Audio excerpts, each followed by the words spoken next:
Hello दोस्तों, स्वागत है आप सभी का हमारे चैनल पर। आशा है आप सभी ठीक होंगे। तो द्विवेदी युग पर जो हमारी क्लास चल रही थी उसे कंटिन्यू करेंगे। सभी महत्वपूर्ण प्रश्न रहने वाले हैं, ध्यान दीजिएगा और अंत तक जुड़े रहिएगा। किसी प्रश्न में कोई डाउट हो तो आप हमें कमेंट करके ज़रूर बताएं। देखते हैं पहला प्रश्न। राम तुम्हारा चरित्र स्वयं ही काव्य है, कोई कवि बन जाए सहज संभाव्य है। यह किस कवि ने कहा है? राम तुम्हारा चरित्र स्वयं ही काव्य है, कोई कवि बन जाए सहज संभाव्य है। तो यह मैथिली शरण गुप्त जी ने कहा है। यह किसने कहा है? तो मैथिली शरण गुप्त जी का यह कथन है। आगे बढ़ेंगे। अगला प्रश्न है, कविता प्रभावशाली रचना है जो पाठक या श्रोता के मन पर आनंददायी प्रभाव डालती है। काव्य के संबंध में यह विचार किनका है? कविता प्रभावशाली रचना है जो पाठक या श्रोता के मन पर आनंददायी प्रभाव डालती है। काव्य के संबंध में यह विचार है आचार्य महावीर प्रसाद द्विवेदी जी का। काव्य के संबंध में यह विचार है आचार्य महावीर प्रसाद द्विवेदी जी का। अगला प्रश्न देख लेते हैं। डॉक्टर रसाल का ब्रजभाषा काव्य निम्न में से कौन सा है? डॉक्टर रसाल, डॉक्टर रमाशंकर शुक्ल रसाल की बात की जा रही है यहाँ पे। तो उनका ब्रजभाषा काव्य है उद्धव शतक, रामकृष्ण काव्य, ब्रज वर्तिका या फिर श्याम शतक। तो उद्धव शतक। डॉक्टर रसाल का ब्रजभाषा काव्य कौन सा है? उद्धव शतक। कुछ बिंदु देख लेते हैं इस प्रश्न से संबंधित। डॉक्टर रमाशंकर शुक्ल रसाल का ब्रजभाषा काव्य क्या हो गया? उद्धव शतक। इनकी प्रसिद्ध कृति काव्य पुरुष है जिसकी रचना 1955 ईस्वी में खड़ी बोली में हुई थी।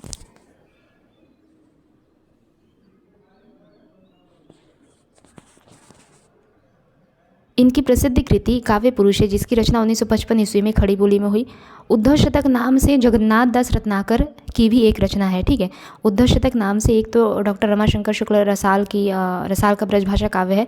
इसके अलावा उद्धव शतक नाम से डॉक्टर रमाशंकर शुक्ल जगन्नाथ दास रत्नाकर की भी एक रचना है। आगे बढ़ेंगे। अगला प्रश्न है, उठ जाग मुसाफिर भोर भई अब रैन कहाँ सोवत है। किस अवधि सम्राट कवि की रचना है?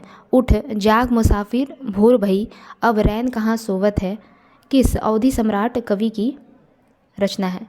तो वंशीधर शुक्ल। ठीक है, वंशीधर शुक्ल।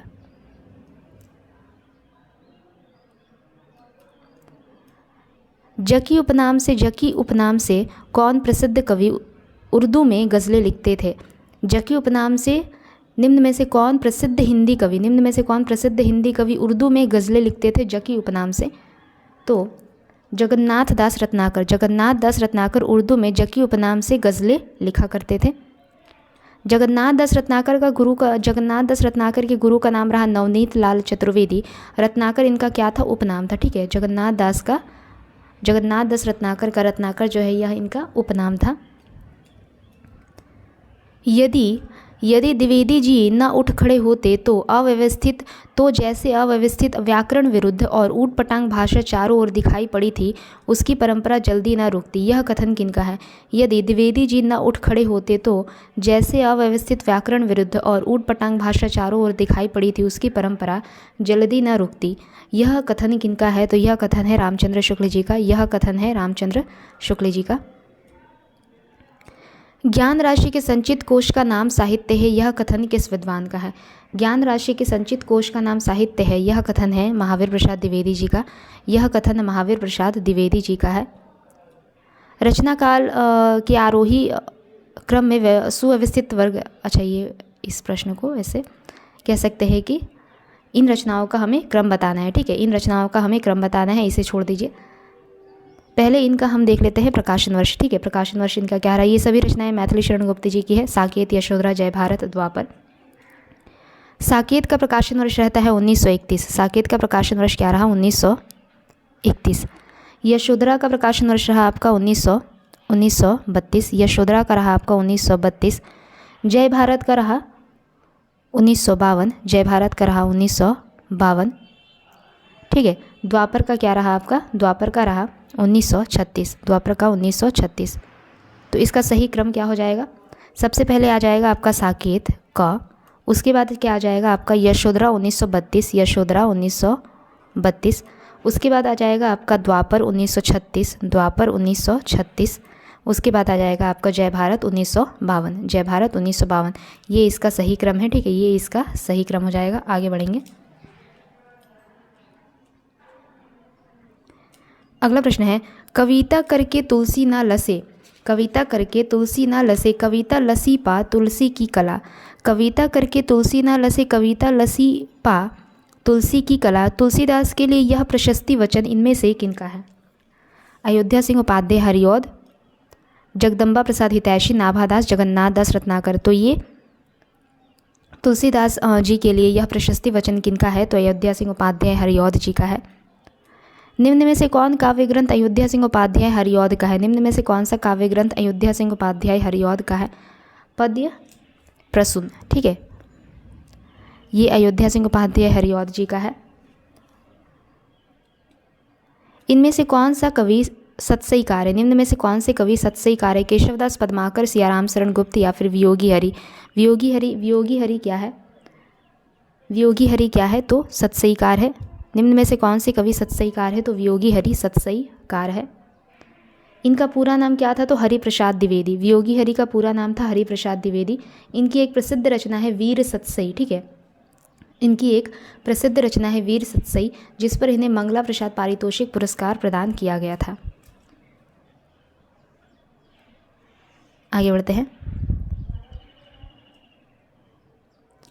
अगला प्रश्न है, वह हृदय नहीं है, वह हृदय नहीं है, वह हृदय नहीं है पत्थर है। यहाँ पे कॉमा ना होकर के क्या हो जाएगा? है।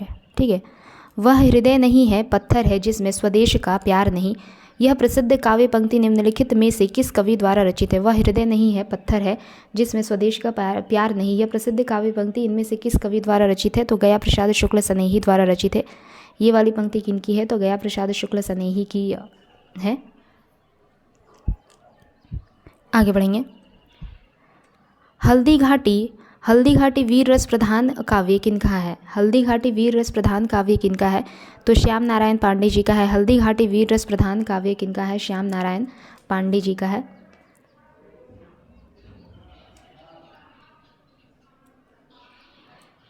निम्न में से जगन्नाथ दास रत्नाकर की कौन सी रचना नहीं है? जगन्नाथ दास रत्नाकर की निम्न में से कौन सी रचना नहीं है? हिंडोला, गंगावतरण, भ्रमरदूत, उद्धव शतक। हिंडोला, गंगावतरण, भ्रमरदूत, उद्धव शतक। इनमें से जगन्नाथ दास रत्नाकर की रचना नहीं है भ्रमरदूत। भ्रमरदूत किनकी रचना है? भ्रमरदूत किनकी रचना है? तो सत्यनारायण कवि रत्न की रचना है भ्रमरदूत और प्रेमकली द्विवेदी युगीन ब्रजभाषा के कवि, द्विवेदी युगीन ब्रजभाषा के कवि सत्यनारायण कवि रत्न की रचना है। ठीक है, सत्यनारायण कवि रत्न किस युग के रचनाकार रहे? तो द्विवेदी युगीन और ब्रजभाषा के कवि रहे। इन्हीं की रचना है प्रेमकली और भ्रमरदूत। इन्होंने यानी कि सत्यनारायण कवि रत्न ने भवभूति के उत्तर रामचरितम तथा लॉर्ड मैकाले के अंग्रेजी खंड काव्य होरेशस का ब्रजभाषा में अनुवाद किया।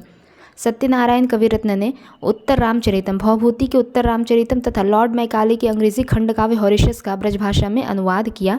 आगे बढ़ते हैं। अगला प्रश्न है, उद्धव शतक में कितने छंद है? 116। उद्धव शतक में कितने छंद है? 116। जगन्नाथ दास रत्नाकर ने अंग्रेजी विद्वान पोप के एसे ऑन क्रिटिसिज्म का रोला छंद में समालोचना दर्श शीर्षक से अनुवाद किया था। जगन्नाथ दास रत्नाकर ने अंग्रेजी विद्वान पोप के ऐसे ऑन क्रिटिसिज्म का रोला छंद में समालोचना दर्श नामक शीर्षक से अनुवाद किया। इनके द्वारा रचित प्रमुख कृतियाँ हैं, जगन्नाथ दास रत्नाकर की प्रमुख कृतियाँ हैं गंगावतरण, हरिश्चंद्र, हिंडोला, कलकाशी, विराष्टक। गंगावतरण यहाँ पे र में आकर की मात्रा हो जाएगी। गंगावतरण, हरिश्चंद्र, हिंडोला, कलकाशी, विराष्टक। ठीक है, आगे बढ़ते हैं। ब्रज कोकिल के नाम से प्रसिद्ध कवि निम्न में से कौन है? ब्रज कोकिल के नाम से प्रसिद्ध कवि है सत्यनारायण कवि रत्न। ब्रज कोकिल के नाम से प्रसिद्ध कवि है।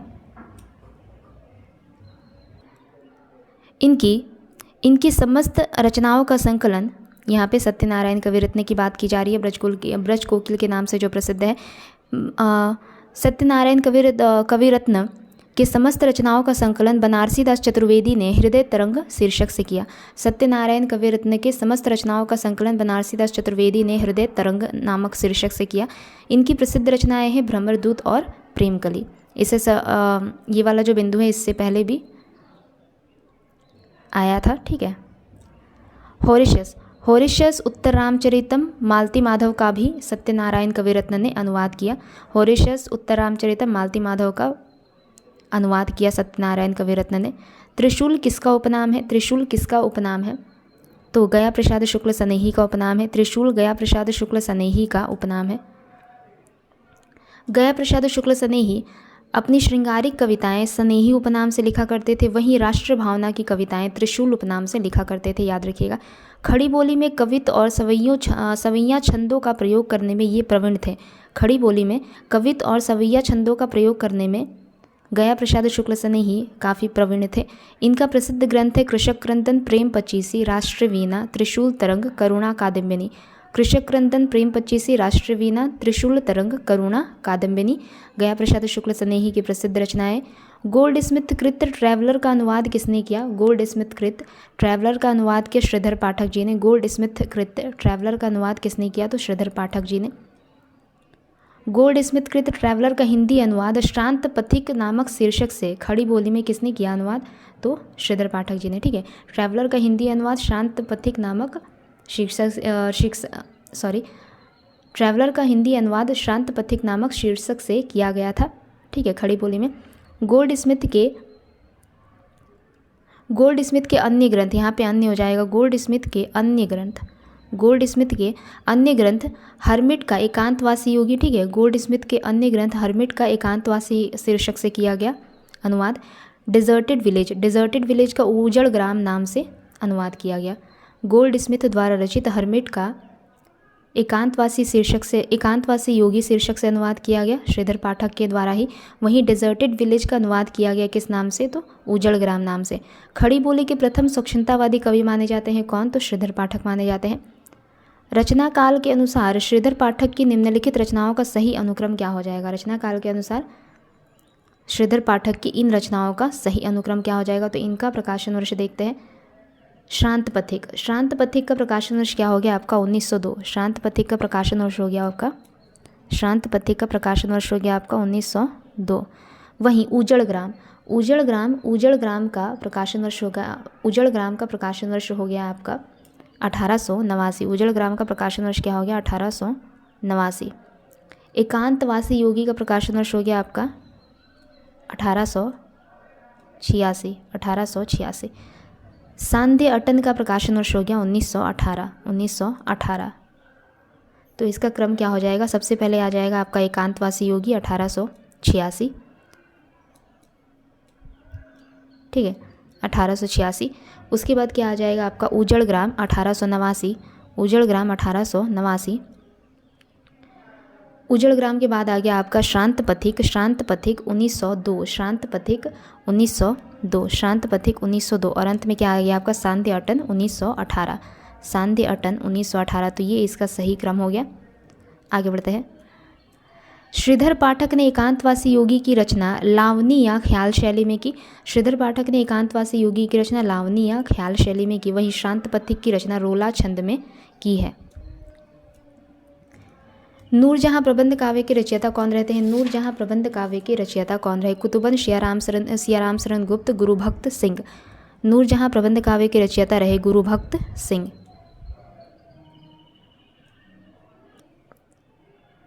कुछ बिंदु देखिए महत्वपूर्ण। सियाराम शरण गुप्त ने बापू नामक काव्य ग्रंथ की रचना की। वहीं कुतुबन ने मृगावती नामक सूफी प्रबंध काव्य की रचना की।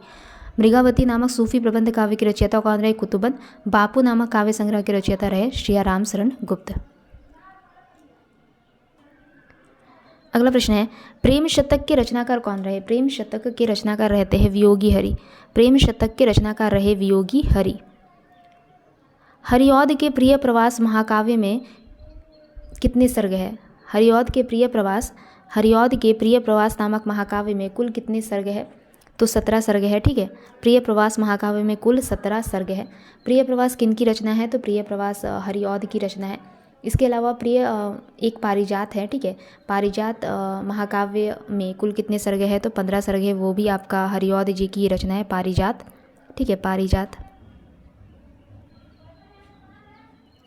पारिजात जो रचना है ये आपका हरिऔध की रचना है और इसमें कुल कितने सर्ग है, तो 15 सर्ग है। वहीं वैदेही वनवास में कुल आपका 18 सर्ग है। वैदेही वनवास में कुल 18 सर्ग है और वो भी हरिऔध द्वारा ही रचित है। वैदेही वनवास में कुल कितने सर्ग है, वैदेही वनवास में कुल 18 सर्ग है जो कि हरिऔध द्वारा ही रचित है। ठीक है, वैदेही वनवास में कुल 18 सर्ग है जो कि हरिऔध द्वारा रचित है। वहीं साकेत में कुल कितने सर्ग है, तो साकेत में 12 सर्ग है। साकेत में 12 सर्ग है और साकेत किन की रचना है, तो मैथिली शरण गुप्त की रचना है। साकेत मैथिली शरण गुप्त की रचना है। इसमें कुल कितने सर्ग है, साकेत में तो 12 सर्ग है। कामायनी में पता है आप लोगों को 15 सर्ग है। ठीक है, कामायनी में कुल 15 सर्ग हो गए। पारिजात में भी 15 सर्ग है। वैदेही वनवास में 18 सर्ग है और ये दोनों रचनाएं, इसके अलावा प्रिय प्रवास किन की रचना है, तो हरिऔध की रचना है। साकेत मैथिली शरण गुप्त 12 सर्ग। आगे बढ़ते हैं।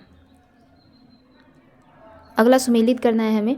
वीर पंचरत्न किन की रचना है, तो लाला भगवान दीन। वीर पंचरत्न लाला भगवान दीन। ठीक है, उलाहन पंचक किन की रचना हो गई, आमिर अली। उलाहन पंचक आमिर अली। ठीक है, मातृवंदना किन की रचना है, गिरधर शर्मा नवरत्न। कानन कुसुम मुकुटधर पांडे। वीर पंचरत्न लाला भगवान दीन, उलाहन पंचक आमिर अली मीर, मातृवंदना गिरधर शर्मा नवरत्न, कानन कुसुम मुकुटधर पांडे। आगे बढ़ते हैं।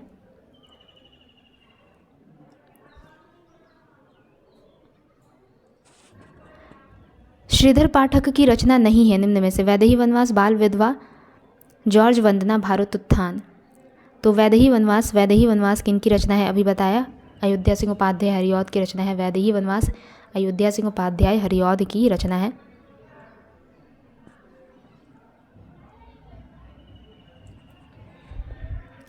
अगला प्रश्न है, समालोचना दर्श के शीर्षक से एसे ऑन क्रिटिसिज्म का अनुवाद किसने किया था। समालोचना दर्श के शीर्षक से एसे ऑन क्रिटिसिज्म का अनुवाद किया था जगन्नाथ दास रत्नाकर ने। तो आज का यह हमारा अंतिम प्रश्न रहा। अगली क्लास में जल्दी मिलेंगे। तब तक के लिए अगर आप लोगों को हमारी क्लास अच्छी लगे तो लाइक, शेयर और सब्सक्राइब ज़रूर करें। धन्यवाद।